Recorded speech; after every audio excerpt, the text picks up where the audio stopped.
J'en peux plus de moi, c'est incroyable ce qui m'est arrivé.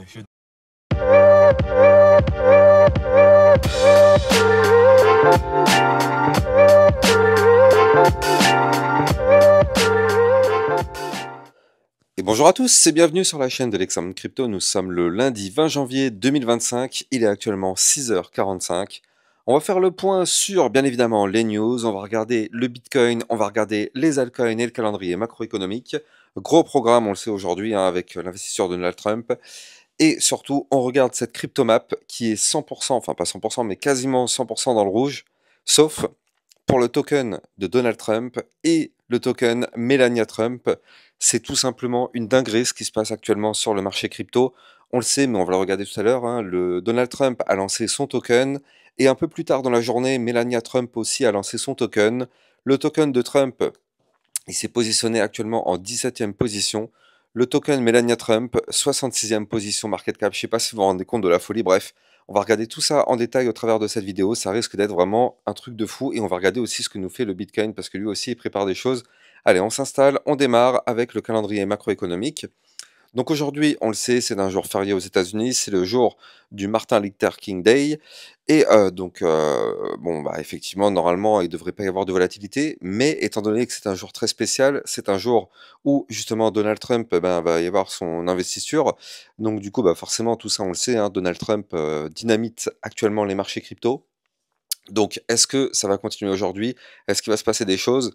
Eh bien, on va regarder tout ça ensemble, mais ça risque d'être effectivement une journée bah, riche en volatilité sûrement. Donc, mercredi 22, donc on aura le discours de Lagarde, présidente de la BCE, mais ça, clairement, on n'en a strictement rien à carrer. Jeudi 23, donc on aura les inscriptions hebdo au chômage, le stock de pétrole brut. Et le vendredi 24, on aura de nouveau, bah, dis donc, elle enchaîne, elle, hein, un autre discours de Lagarde, mais alors ça, toujours, encore une fois, rien à cirer. Par contre, on aura le PMI manufacturier, PMI service et la vente de logements existants. Allez, du côté des news, comme je disais, on va aller regarder ce qui s'est passé. Beaucoup de choses. Donc, on a eu hier donc le listing du token Trump sur plusieurs plateformes et on a eu hier le listing sur Binance. Regardez le token, il est passé. Alors là, c'était quand il a été listé sur Binance, hein, il a été listé à 27 dollars. Il est monté jusqu'à 64, mais il faut bien sûr comprendre que avant ça, c'était, je crois même hier et avant-hier. Le token est parti de 10 centimes à la base. Je ne sais pas si vous vous rendez compte, le token est parti de 10 centimes pour se retrouver à 64 dollars.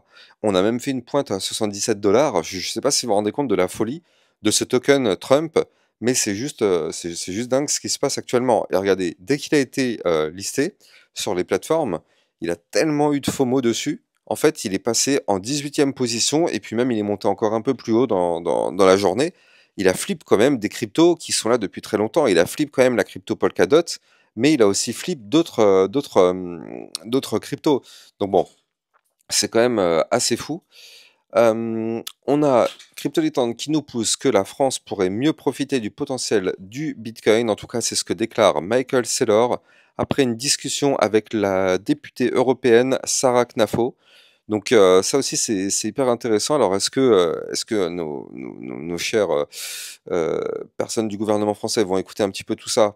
Je ne crois pas, mais bon en tout cas c'est vrai qu'en France on n'a pas du tout dans l'idée de créer une réserve stratégique Bitcoin.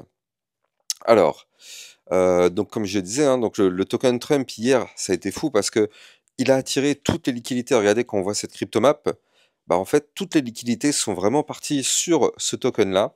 Et puis derrière, regardez, c'est ce que je vous disais après, hein, il est monté jusqu'à 77 dollars. Je ne sais pas si vous vous rendez compte, 77 dollars. Et donc, il y a eu aussi, voilà, c'est ça que je voulais vous montrer, le token Trump, il a quand même flip le Shiba, le Toncoin, pardon, le HBAR, le XML, XLM, le SUI, et il a failli s'attaquer à la crypto Chainlink et à la crypto AVAX. Je ne sais pas si vous vous rendez compte en termes de puissance quand même l'impact de ce token. En termes de market cap, mais j'ai pas de mots pour décrire ça. Alors, on a eu hier midi une vidéo concernant la crypto-monnaie XRP.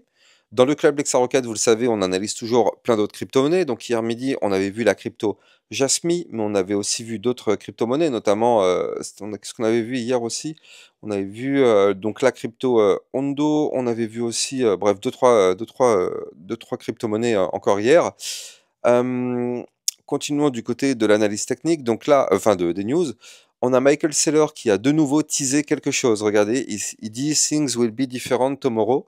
Donc on sait qu'en général, quand il dit ça et qu'il nous présente ce dashboard, en fait, ça c'est le dashboard en fait qui présente toutes les fois où il y a eu un achat de Bitcoin massif. Et donc à chaque fois qu'il tease, en général, le lendemain, il achète réellement quelque chose.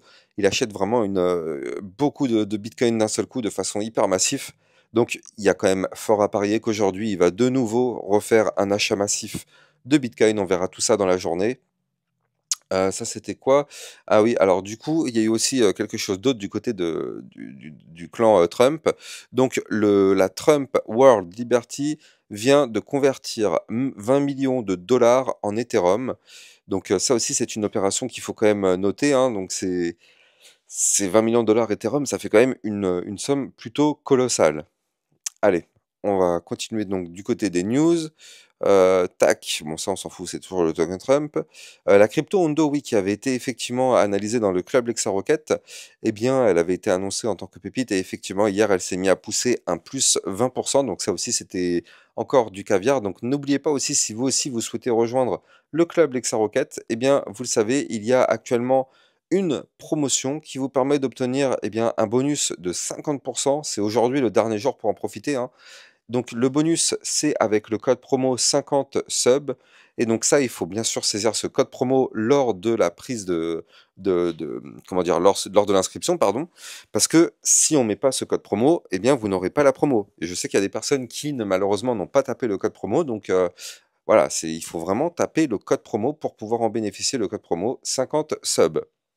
Et on va terminer donc toujours dans l'absurdité avec donc hier en fin de journée, Melania Trump, donc vous le savez, la femme de Donald Trump, qui elle aussi a lancé son token. Et son token a été lui aussi propulsé à des positions stratosphériques. On a été quand même chercher la position 66 market cap. Bref, que des dingueries. Alors, ça donne pas forcément une très belle image du côté du secteur crypto, mais en tout cas, ce sont des tokens qui pump. Allez, on va lancer l'analyse technique, mais avant ça, je rappelle bien sûr à tout le monde que tout ce que je vais dire dans cette vidéo n'est en aucun cas un conseil financier, c'est à vous de faire vos propres recherches. Et n'oubliez pas que le trading de crypto comporte des risques de perte partielle ou majeure. On démarre directement avec ici donc la map de liquidité. Donc on a un cluster qui est là, hein, regardez, il est entre les 106 450 et bon après jusque-là, hein, jusqu'aux 109 000 dollars. C'est un cluster à venir chercher au nord. Hier, on a quand même fait un petit coup de balai, hein. Enfin c'était pas hier, c'était dans la nuit. On a fait un coup de balai parce que regardez, on est venu quand même chercher des points beaucoup plus bas. On est venu balayer donc ici donc des points à 102 000. On a même été chercher les 100 000 dollars hier soir. Donc ouais, on a balayé un petit peu tout ce qui devait être balayé au sud, mais en tout cas au nord, on commence vraiment à avoir un gros bloc de liquidité ici, donc ça risque d'être vraiment intéressant. Est-ce qu'on va venir le chercher justement avec l'investiture de Donald Trump tout à l'heure? Bah, je vais vous montrer tout ça tout à l'heure dans la vidéo. Du côté du Fear and Greed Index, on est actuellement à 58, donc on est toujours un petit peu dans la zone de neutralité, tout proche de la cupidité. Donc bon, ça reste ça bouge pas trop en fait depuis quelques jours. Allez, on va regarder justement notre Bitcoin qui est ici. Donc hier, on a clôturé la journée et la semaine en faisant une réintégration dans le range. Donc ça, en temps normal, c'est pas forcément une très très bonne idée. C'est-à-dire que là, comme vous pouvez le voir, on avait un haut de range ici qui avait été breaké il y a quelques jours. Donc ce haut de range, il se situe à 102 800 dollars. Donc on avait effectivement breaké ce haut de range ici le 17 janvier. Donc ça, c'était une très très bonne nouvelle, une nouvelle très bullish. Et donc on le savait, on allait avoir le pullback. Donc cassure, pump, pullback, on revient retester le haut du range. Malheureusement, hier soir, donc ce haut de range n'a pas réussi à se valider. Donc c'est-à-dire qu'on a clôturé la journée et la semaine sous le haut du range. Donc en fait, là, le travail qu'on a fait la semaine dernière est à refaire. C'est-à-dire qu'il fallait absolument breaker le haut du range parce que je rappelle que déjà c'est une résistance. Et en plus de ça, je rappelle que ce haut de range correspond à la ligne de coup du pattern en double bottom. Maintenant, est-ce que c'est grave ce qui s'est passé? Bah, Oui et non. C'est-à-dire que là, comme vous pouvez le voir, on est directement en train de nouveau de tenter sa cassure par le haut. Donc c'est-à-dire qu'en temps normal, le fait de réintégrer, c'est pas bon signe parce que la théorie du trading voudrait qu'on aille chercher maintenant le bas du range. Mais étant donné qu'on a toujours une position vers le haut du range, ça nous permet d'avoir un espoir de tenter de nouveau la cassure par le haut. Et quand on sait qu'aujourd'hui sera une journée quand même investiture de Donald Trump. On sait que le mec est pro-crypto, tout son gouvernement est pro-crypto. Donc, c'est sûr que ça peut avoir des impacts plutôt à la hausse sur justement le Bitcoin et les altcoins. Donc, on va quand même surveiller ça parce que là, on est juste en dessous de nouveau le niveau clé. On est revenu le retester. Pour l'instant, on n'arrive pas à le breaker. Mais peut-être que tout à l'heure, effectivement, on y arriverait. Dans tous les cas, ce qu'il faut se dire, c'est qu'à partir du moment où on arrive à repasser au-dessus du haut du range, et à partir du moment où on arrive à casser maintenant ici le dernier point haut, donc ce dernier point haut se situe à 104 498, eh bien si on break ces niveaux clés, le Bitcoin pourrait littéralement exploser. Pourquoi je vous dis ça? Parce qu'on a ici, comme je vous le disais tout à l'heure, donc le double bottom. Lui, on avait déjà calculé ensemble la target théorique de ce pattern, et cette target, c'est les 113 160 $. Et derrière, si on arrive à breaker le dernier plus haut, donc cassure du dernier plus haut plus cassure d'Indoku du double bottom, effectivement, ça pourrait dynamiter le Bitcoin. Alors, on a quand même, il faut le noter, une double résistance qui va se situer ici, donc à 107 362 pour la première résistance, pardon, première résistance. La deuxième résistance qui correspond effectivement à la TH, à 108 300 $ sur le Bitcoin. Donc ça, ce sont effectivement deux grosses résistances qu'il va falloir breaker. Mais si on arrive à les breaker, ces résistances, il n'y aura plus de limite au-dessus de la tête. On pourrait très bien aller chercher les 110 000, puis justement les 113 000 $, comme je vous l'ai montré tout à l'heure, voire même, pourquoi pas, des points encore plus hauts. Donc là, du côté du Bitcoin, on est quand même sur une configuration très intéressante, même si on a réintégré le range par le haut. En temps normal, ce serait pas forcément bon signe, mais là, ça reste quand même hyper bullish, on va pas se mentir, ça reste hyper bullish. On a, il faut le noter, fait un point haut ici, toujours plus haut que les précédents. Comme vous pouvez le voir, on est ici sur des points hauts de plus en plus hauts et des points bas de plus en plus hauts. Donc on est toujours, bien évidemment, sur une tendance haussière. On est toujours sur une tendance haussière et on est toujours, comme vous le voyez ici, au-dessus de la ligne de tendance haussière sur le Bitcoin. Donc franchement, il n'y a pas d'inquiétude à avoir de ce qu'on voit actuellement. Vraiment pas d'inquiétude à avoir. On a un Bitcoin qui est quand même dans une très très belle configuration et on va quand même checker certains niveaux clés parce que regardez ça. Ici, on avait formé une situation de range, donc une latéralisation, qui avait duré pendant tout le week-end, hein. Et donc là, en fait, ce range a été malheureusement breaké par le bas ici, vous le voyez. Donc on a cassé par le bas les 102 276 qui était le bas du range. Boum, qu'est-ce qui se passe? On chute, on va prendre des liquidités au sud. Là, on est juste en dessous, on tente actuellement la réintégration de ce range en venant du bas. Mince, pardon. On tente la réintégration en venant du bas. Si on arrive à réintégrer, eh bien, qu'est-ce qui passe? Ce serait pour aller chercher le haut du range, ici, à 106 100 $. Et si on break ce range par le haut, décollage, on risque d'aller chercher effectivement les points plus hauts. Donc là, vous l'avez compris, la configuration reste quand même très très très avantageuse du côté du Bitcoin.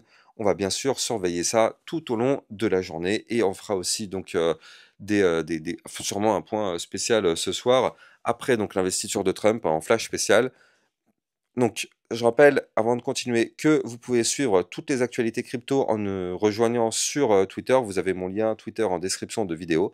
Et n'oubliez pas de venir rejoindre le club Lexarocket pour recevoir des potentielles crypto pépites et des vidéos de suivi régulières par rapport à toutes vos cryptos. N'hésitez pas, le lien du club est en description de vidéo. Et n'oubliez pas de profiter de la réduction avec le code promo 50 subs. Donc ça, c'est jusqu'à ce soir. Allez, on continue sur les crypto-monnaies. On a vu que le Bitcoin était plutôt dans une configuration assez sympa.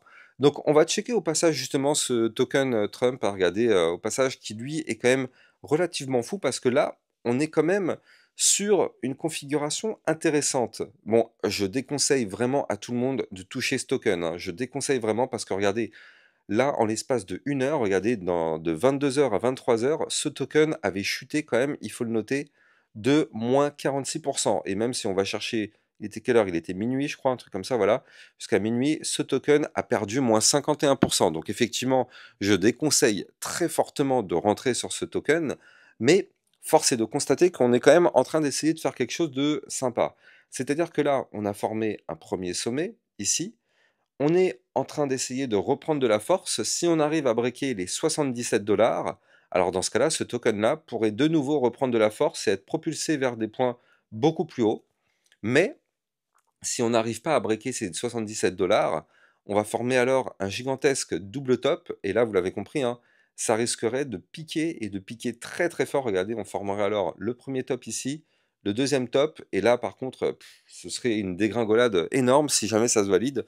Donc, prudence extrême, volatilité extrême sur ce token. Mais c'est vrai que là, mine de rien, on est en train de reprendre de la force. On a des résistances à breaker. On en a d'ailleurs une actuellement au 58, on en aura une autre ici au 66, on en aura une autre à 74 et 77. Donc si en tout cas ces résistances sont breakées, par contre, là effectivement, on prendrait la direction des 80 $, 85 $, voire même les 90 ou les 100 $ sur ce token, ce qui est tout juste une aberration, je continue de le dire, mais en tout cas, ce seraient les targets à venir chercher sur cette crypto-monnaie. Donc on va quand même continuer de la surveiller parce que la volatilité, elle est quand même relativement ouf hein, sur cette crypto. Là, je ne sais pas si vous vous rendez compte, mais cette bougie verte, en l'espace de 2 heures, c'est quand même une bougie, si on va chercher le top, de plus 44%. La volatilité, elle est tellement ouf que ce soit à l'achat ou à la vente, la volatilité, elle est extrêmement violente et ça, personnellement, je déconseille quiconque de toucher à je ne vais pas dire de mots vulgaires parce que bon, on est sur Twitter, sur YouTube, pardon, mais vous avez compris ce que je veux dire. Allez, on va aller checker effectivement donc l'Ethereum. Non, on va regarder le Solana qui nous a fait quelque chose d'incroyable hier. Hop, il est où notre Solana? Voilà. Le Solana qui a fait quelque chose d'assez fort hier, il faut le noter. Le Solana a formé un nouvel ATH. Donc là, ça c'est quand même une très bonne nouvelle. Hier, le Solana a quand même fait une pointe. Il faut le noter, on a fait une pointe ici à 296 $. Donc on s'est arrêté juste en dessous des 300 $. Donc ça, c'était quand même assez ouf, hein. Et donc là, du côté du Solana, malheureusement, comme on peut le voir, la mèche a été complètement vendue, hein, donc tout le monde a pris ses profits dessus, ce qui est tout à fait logique, hein, après une poussée haussière comme celle qu'on a eue en l'espace de 2 semaines. Regardez, il faut quand même le noter. La semaine dernière, on avait commencé à 219 pour aller chercher les 300, quasiment les 300 $. Donc ça fait quand même une très belle poussée haussière. Donc bien sûr, tout le monde prend ses profits, ce qui est tout à fait normal, hein. Après une poussée haussière de presque 100%, je crois, combien? Non, pas de 100%, mais ouais, 30, ouais, 34% en l'espace de 2 semaines, de 2 jours, pardon, qu'est-ce que je dis de 2 semaines? Je suis fou, moi. En l'espace de 2 jours, il y a eu quand même un plus 34%, donc effectivement, c'est une prise de profit massive qui est arrivée. Et donc derrière, qu'est-ce qui s'est passé? On est revenu retester le support des 249 $ du côté du Solana. Et ce niveau clé de support, pour l'instant, est en train de tenir, mais on tente actuellement la cassure. Donc bon, la journée ne fait que commencer, il est à peine 7 heures du matin. Mais tout de même, il faut le noter, il faut absolument maintenir ce support. Avant de continuer l'analyse technique, je rappelle que vous pouvez trader toutes ces crypto-monnaies en utilisant mon lien de parrainage Binance que vous avez en description de vidéo qui vous permet d'obtenir un bonus à vie sur vos frais de trading et ça vous permet de trader sur une plateforme enregistrée PSAN auprès de l'AMF, donc n'hésitez pas, le lien est en description de vidéo. Donc là, du côté du Solana, si on arrive à maintenir ce support, ça nous permettrait de revenir retester les anciennes zones ATH, c'est-à-dire les 260 et les 264, et pourquoi pas petit à petit remonter encore un petit peu. Si par contre le support n'arrive pas à tenir, attention, parce que du coup ce serait pour chuter, pour aller chercher les prochains niveaux de support, notamment les 238. On a le support des 230 qui pour l'instant a retenu la chute, mais si ce support chute, enfin casse pardon, ce serait pour aller chercher bien sûr les 216,7, voire même des points encore plus bas. Donc là, du côté du Solana, c'est un petit peu mitigé. Il faut absolument qu'on arrive à sauvegarder le support des 249 aujourd'hui. Même si on est en train de tenter la cassure actuellement, c'est pas grave, la journée ne fait que commencer. Comme vous pouvez le voir, je suis actuellement en vue jour. Donc bon, il y a encore le temps, hein, il peut tout se passer, surtout avec l'arrivée de Trump tout à l'heure. On risque d'avoir énormément de volatilité. En tout cas, si vous avez kiffé la vidéo, n'oubliez pas de liker, commenter, partager au maximum. Abonnez-vous à la chaîne YouTube pour recevoir tous les jours 2 à 3 vidéos concernant le Bitcoin et les altcoins. Je vous souhaite de passer une très bonne journée. Je vous dis à plus tard. Ciao, ciao.